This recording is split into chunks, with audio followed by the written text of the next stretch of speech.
자, 오늘은 12월 24일 성탄절 2부입니다.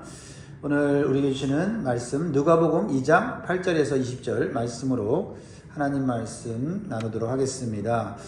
자, 오늘 말씀의 제목, 기도의 제목을 같이 나누겠습니다. 현재의 자리에서 예수님을 만나게 하시고 삶의 현장에서 복음을 전하게 하소서. 아멘. 만약 하나님이 세상을 구원하는 가장 위대한 소식을 전하신다면 우리는 어떤 사람들을 가장 먼저 떠올릴까요? 어떤 사람이 그 거룩하신 하나님, 위대하신 하나님의 구원의 소식을 누구에게 전하는 것이 가장 좋다고 생각할까요? 가장 영향력이 있다고 생각할까요? 먼저 떠오르는 것은 바로 왕궁에 있는 사람들일 거죠. 또는 종교적으로는 가장 경건한 사람일 겁니다. 사람들 앞에서 말 잘하고 영향력 있는 사람들을 우리는 떠올리게 될 거예요. 중요한 소식일수록 중요해 보이는 사람에게 먼저 전달하는 것이 우리의 자연스러운 생각 아닙니까? 그런데 첫 번째 성탄의 밤, 위대한 기쁨의 소식, 메시아가 탄생했다는 소식을 전하는 그 놀라운 일에 하나님은 우리의 생각과는, 우리의 기대와는 다른 방식으로 역사하시죠. 세상의 중심이 왕궁이 아닌 변두리 들판을 선택하셨어요. 그리고 위대한 지도자가 아니라 낮고 천한 목자들을 하나님은 가장 먼저 찾으셨다라는 겁니다. 우리는 이러한 하나님의 선택 앞에서 우리는 질문을 해봐야 합니다. 왜 하나님은 하필 들판에 있는 목자들을 선택하셨는가? 이 질문은 단순한 호기심이 아닙니다. 성탄의 복음이 어떤 사람에게 어떤 방식으로 임하는지를 보여주는 매우 중요한 질문이에요. 첫 번째로 주시는 교훈은 하나님은 가장 낮은 자리에서 복음을 시작하신다라는 겁니다. 8절을 보니까 그 지역의 목자들이 밤에 밖에서 자기 양떼를 지키더니, 당시 목자들은 사회적으로 가장 낮은 계층이었습니다. 늘 들판에 있어야 했기에 율법의 정결 규례를 지키기 어려웠어요. 그러니까 법정에서도 증인으로서 합당치 못한 사람, 신뢰받지 못한 사람으로 여겨졌습니다. 사람들의 눈에는 복음을 맡기기에는 어울리지 않는 사람이었다라는 것입니다. 그런데 하나님은 바로 그들을 부르신다는 거예요. 왜입니까? 구원은 사람의 자격이 아니라 하나님의 은혜로 시작되기 때문이에요. 저는 여기서 다시 한번 또 하나님께 감사를 드려요. 하나님은 가장 위대하시고 가장 크시고 가장 능력이 많으시고 그런 분인데, 하나님은 이 세상에 가장 중요하게 여기고 사람들이 가장 좋게 평가하는 사람들이 아닌, 사람들이 좋게 평가하지 않고 또 스스로도 대단하지 않다고 초라하다고 느끼는 사람들에게 하나님은 가장 위대한 복음을 시작하셨다는 거. 그래서 나 같은 죄인도 하나님의 복음을 접할 수 있는 기회를 얻게 됐다는 거, 얼마나 감사한지 모릅니다. 하나님은 위대하시지만 하나님은 사랑이 풍성하신 분이세요. 그런 하나님이 참 좋습니다. 높은 자리에 사람들이 올라가면 위대해지지만 낮은 자리에 있는 사람들을 진심으로 사랑하지 못할 때가 있지 않습니까? 하나님은 그렇지 않습니다. 성경을 가만히 보면 하나님은 늘 같은 방식으로 일하시는 걸 보게 돼요. 아브라함, 우리는 그 이름을 잘 기억하고 있지만 사실 갈대아 우르라고 하는 우상의 땅에 이름도 없는 아브라함을 하나님께서 부르셨어요.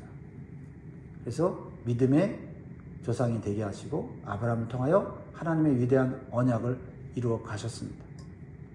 모세는 왕궁에 있을 때가 아니라 광야에 있을 때 하나님은 부르셨습니다. 다윗은 전쟁터에 있을 때가 아니라 양떼 곁에서 있을 때 선택되었어요. 그리고 마침내 예수님은 왕의 침상이 아니라 구유에서 태어나셨다는 겁니다. 이것이 하나님이 일하시는 방식이다. 하나님은 인간의 강함 후에 구원을 세우지 않으십니다. 인간의 약함 후에 은혜를 부어서 역사하십니다.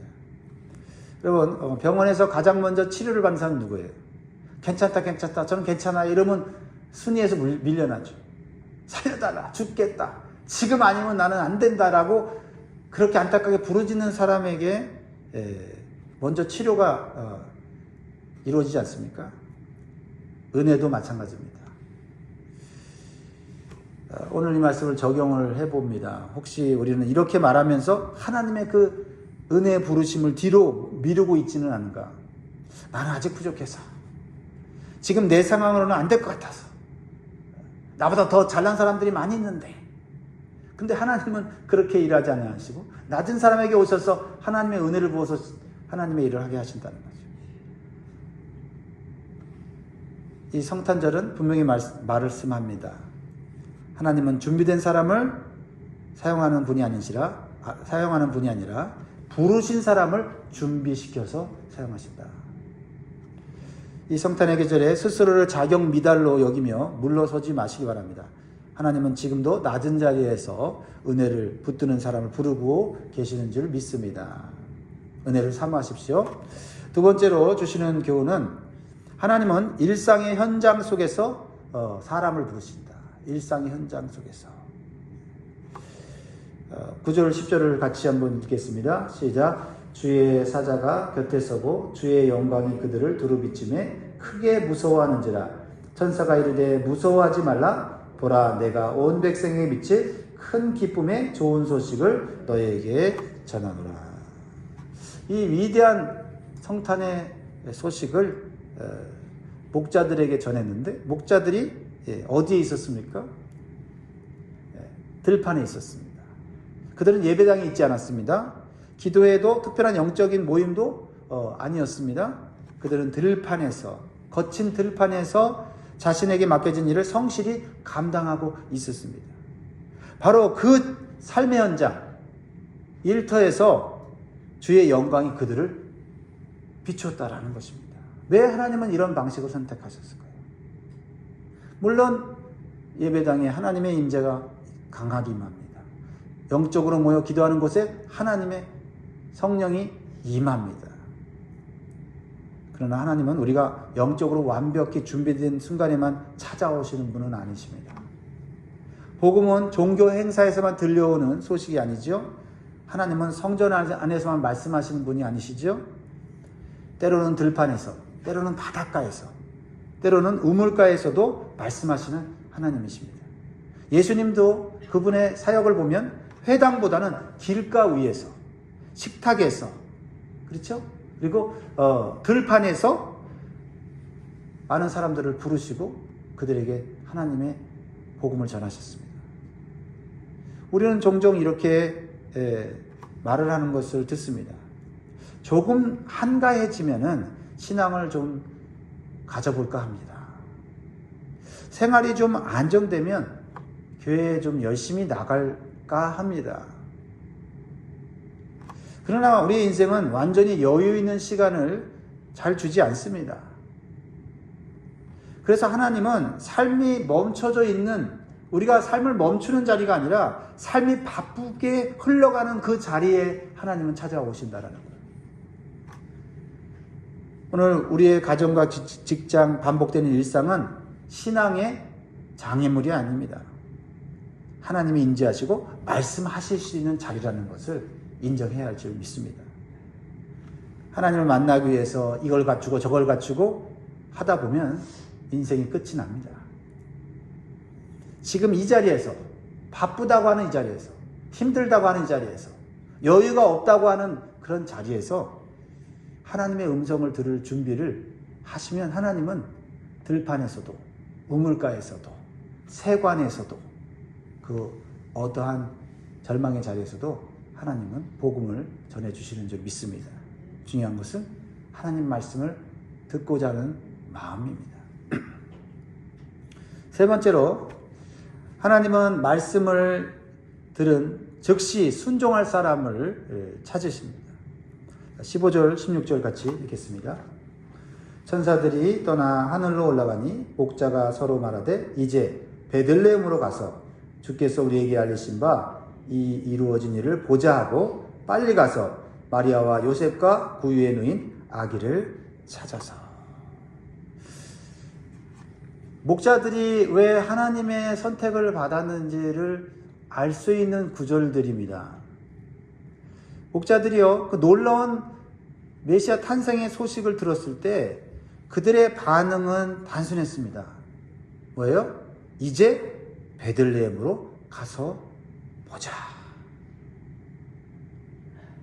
그들에게는 지금 현재 해야 될 일이 있고 지금 일터의 현장을 떠날 수 없는 책임이 있는 사람들이에요.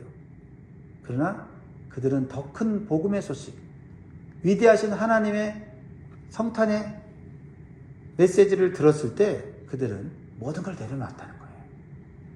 베들레헴으로 가서 보자. 그런데 중요한 단어가 나오죠. 뭡니까? 이 목자들의 입에서 이런 말이 나왔어요. 16절에 빨리 가서. 빨리 가서. 이것저것 생각하다 보면 늦어지죠. 그렇죠? 네.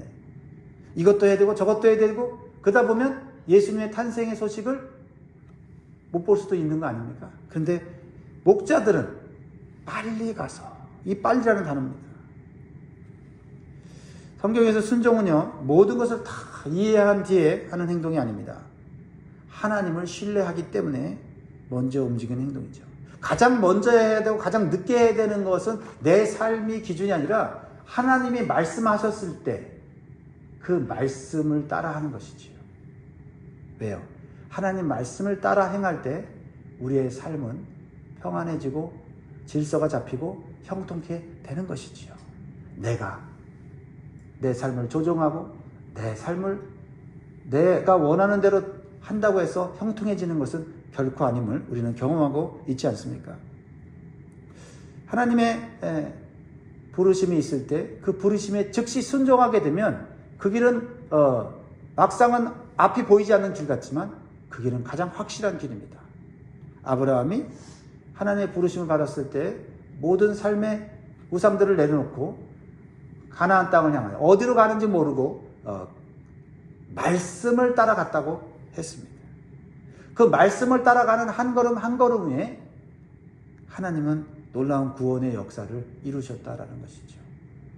우리는 말씀을 따라 한 걸음 한 걸음 갈 때 먼 미래는 보이지 않지만 그 말씀을 따라가는 한 걸음 한 걸음은 이 세상의 그 어떠한 이론보다도 사상보다도 종교보다도 더 확실한 한 걸음인 줄 믿습니다. 하나님과 함께 동행하는 한 걸음이기 때문에 그렇습니다.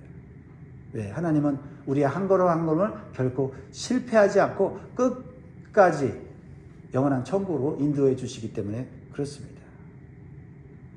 우리가 순종이 늦어지는 이유는 대부분 불신앙이라기보다는 과도한 계산 때문입니다. 조금 더 생각해 보겠다는 말 뒤에는 순종하고 싶지 않은 마음이 숨어 있을 때가 많이 있습니다. 혹시 하나님이 이미 말씀하셨는데 우리는 아직도 조건을 자꾸 갖다 붙이지는 않는지 생각해 보아야 합니다. 조금 더 확실해지면, 상황이 정리되면. 오늘 이 성탄의 메시지는 우리에게 묻습니다. 너는 더 이해하려고 하느냐? 아니면 믿고 한번 가보려고 하느냐? 하나님께서 목자를 선택하신 이유가 무엇인지를 다시 한번 깨닫게 됩니다. 네 번째로 주시는 교훈은요, 하나님은 체험한 복음을 증언하는 사람을 찾으십니다. 17절로 20절을 읽어보니 목자들이 직접 예수님의 탄생을 보고 들었습니다. 체험했죠. 자, 17절 보면 보고 천사가 자기들에게 이 아기에 대하여 말한 것을 전하니 듣는 자가 다 목자들이 그들에게 말한 것들을 놀랍게 여기되 마리아는 이 모든 말을 마음에 새기어 생각하니라. 목자들은요, 그 당시 높은 교육을 받은 사람들이 아니었죠. 그러나 그들이 전한 말에 그곳에 있던 모든 사람들이 놀랐습니다. 학식이 있는 사람, 지식이 있는 사람, 또 뭔가 제대로 된 교육을 받은 사람들이 이 편하고 천한, 교육받지 못한 이 목자들의 전한 말에 놀랐어요. 왜입니까? 그들은 지식을 전한 것이 아니라 자신이 만난 예수님을 전했기 때문이에요. 복음 전도의 능력은 말의 기술이 아니라 인격적인 만남의 진정성이 있는 거죠. 사마리아 여인이 우물가에서 예수님 만났을 때 예수님이 메시아인 줄 모르고 처음에는 예수님을 냉대했습니다. 그러나 예수님의 그 따스한 말씀, 진리의 말씀을 깨닫고 그의 목마른 영혼이 해소되고 그는 예수님을 구원자로 믿게 되었습니다. 그랬을 때 평상시에는 마을 사람들과 교제도 얼굴도 보지 않았던 이 여인이 마을에 가서 한마디 했습니다. 뭐라고 했습니까? 와서 보라. 왜죠? 더 이상 설명할 필요 없죠? 내가 메시아를 만났다는데 누가 그를 함부로 부정할 수 있습니까? 또 예수님 만나고 변화됐는데 그걸 누가 부정할 수 있습니까? 한마디만 하는 거죠. 와서 보라. 내가 만난 예수, 내가 만난 구원자를 보라라고 자신 있게 얘기했습니다. 그것으로 충분했다는 거죠. 그것으로 마을 사람들이 예수님을 만나러 왔고 그들이 나중에 뭐라고 얘기합니까? 이제는 너 때문에 예수 믿는 게 아니라 내가 예수님을 만났기 때문에 있는 거야 라고 말하는 거죠. 예수 믿는 것은 바로 그것입니다. 많은 성경 지식을 가졌어도 많이 교회를 들락다녔어도 예수님을 만나지 못하면 자신이 없는 거예요. 그러나 학식이 없어도 재산이 없어도 사람들이 세상에서 나를 별 볼 일 없는 존재로 여겨도 내가 예수님 만났다면 그 예수님 만난 그 인생은 누구도 함부로 무시할 수 없는 거예요. 왜요? 하나님의 그 구원받은 그 자녀를 끝까지 책임져 주시기 때문입니다. 사람은요, 화려한 설명보다는 확실한 체험에 더 반응해요. 어떤 예를 들면 불을 설명할 때 불이 과학적으로 어쩌고 얘기하는 것보다 내가 불에 데었는데 불에 데어서 어떤 결과를 얻었는지를 얘기하는 것이 훨씬 더 효과적이다라는 거예요. 진실하게 들린다라는 거죠. 오늘 우리는 무엇을 전하고 있습니까? 교회의 소식입니까? 교회에 있는 사람들의 이야기입니까?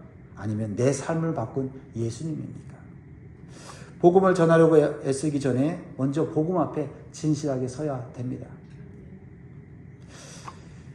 오늘 말씀을 통해서 주시는 교훈을 마음에 새깁니다.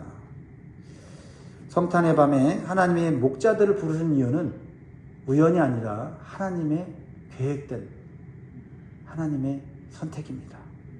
낮은 자리에서도 은혜를 붙들 수 있게 하신 것이죠. 일상의 자리에서도 하나님의 음성을 들을 수 있게 하신 것이죠. 말씀 앞에서 즉시 움직일 수 있도록 목자들을 선택하신 것이죠. 그리고 내가 체험한 예수를 숨기지 않고 전할 수 있기 때문이죠. 오늘 성탄절에 하나님 우리에게 다시 묻고 계십니다. 내가 전할 큰 기쁨의 소식을 너는 지금 내 삶의 자리에서 들을 준비가 됐느냐?